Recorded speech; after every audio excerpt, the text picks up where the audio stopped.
ಅಕ್ಷಯ ತೃತೀಯ ಈ ದಿನ ಎಲ್ರೂ ಚಿನ್ನವನ್ನ ಖರೀದಿ ಮಾಡಬೇಕು ಅಂತ ಅನ್ಕೋತಾರೆ. ಹಾಗೆ ಮಾಡೋದ್ರಿಂದ ಒಳ್ಳೇದಾಗುತ್ತೆ ಅಂತ ನಂಬಿರ್ತಾರೆ.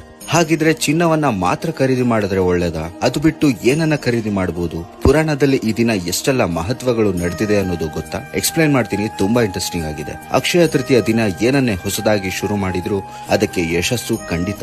ಹಾಗೂ ಏನನ್ನೇ ಖರೀದಿ ಮಾಡಿದ್ರು ಜಾಸ್ತಿ ಆಗ್ತಾನೆ ಇರುತ್ತೆ ಅನ್ನೋದು ನಂಬಿಕೆ. ಇದಕ್ಕೆ ಪುರಾಣಗಳಲ್ಲಿ ಈ ದಿನದಂದು ನಡೆದಿರೋ ಘಟನೆಗಳೇ ಸಾಕ್ಷಿ. ಹಾಗಿದ್ರೆ ಅಂತದ್ದೇನಪ್ಪ ನಡೆದಿದೆ ಈ ದಿನ ಅಂತ ನೋಡೋದಾದ್ರೆ, ವಿಷ್ಣುವಿನ 6ನೇ ಅವತಾರವಾದ ಪರಶುರಾಮ ಹುಟ್ಟಿದ್ದು ಇದೇ ದಿನ. ವೇದವ್ಯಾಸರು ಹೇಳೋ ಮಹಾಭಾರತವನ್ನ ಗಣಪತಿ ಬರಿತಾ ಹೋಗ್ತಾರೆ. ಅದು ಶುರು ಮಾಡಿದ್ದು ಇದೇ ದಿನ. ದುರ್ಗಾ ಮಾತೆಗೆ ಜಯ ಸಿಕ್ಕಿದ್ದು, ಗಂಗೆ ಭೂಮಿಗೆ ಇಳಿದು ಹರಿಯೋದಕ್ಕೆ ಶುರು ಮಾಡಿದ್ದು, ಅನ್ನಪೂರ್ಣೇಶ್ವರಿ ಅಮ್ಮನವರು ಹುಟ್ಟಿದ್ದು ಇದೇ ದಿನ. ಶಿವ ಕುಬೇರನಿಗೆ ಐಶ್ವರ್ಯದ ಅಧಿಪತಿ ಅನ್ನೋ ಸ್ಥಾನವನ್ನ ಕೊಟ್ಟಿದ್ದು ಇದೇ ದಿನ. ಸೂರ್ಯದೇವ ಪಾಂಡವರಿಗೆ ಅಕ್ಷಯ ಪಾತ್ರೆಯನ್ನ ಕೊಟ್ಟಿದ್ದು ಸಹ ಇದೇ ದಿನ.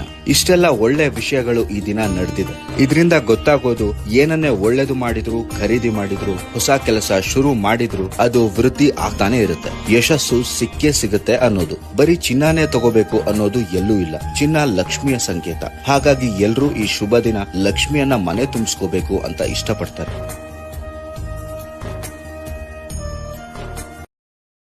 Download share chat.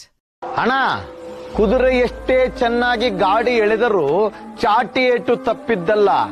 ಮರ ಎಷ್ಟೇ ರುಚಿಕರವಾದ ಹಣ್ಣು ಕೊಟ್ಟರು ಕಲ್ಲಿನ ಏಟು ತಪ್ಪಿದ್ದಲ್ಲ. ಮನುಷ್ಯ ಎಷ್ಟೇ ಒಳ್ಳೆಯವನಾಗಿದ್ರು, ಎಷ್ಟೇ ಸತ್ಕಾರ್ಯಗಳನ್ನು ಮಾಡಿದ್ರು ಜನರ ನಿಂದನೆ ತಪ್ಪಿದ್ದಲ್ಲ. ಅದಕ್ಕ ಬಲ್ಲವರು ಹಿರಿಯರು ಒಂದ್ ಮಾತು ಹೇಳ್ತಾರಲ್ಲ, ಮಂದಿಗೆ ಹಂಚಿಕೊಂಡು ಜೀವನ ಮಾಡಬೇಡ, ಮನಸ್ಸಾಕ್ಷಿ ಮೆಚ್ಚುವಂಗ ಜೀವನ ಮಾಡುವಂತ. Download share chat.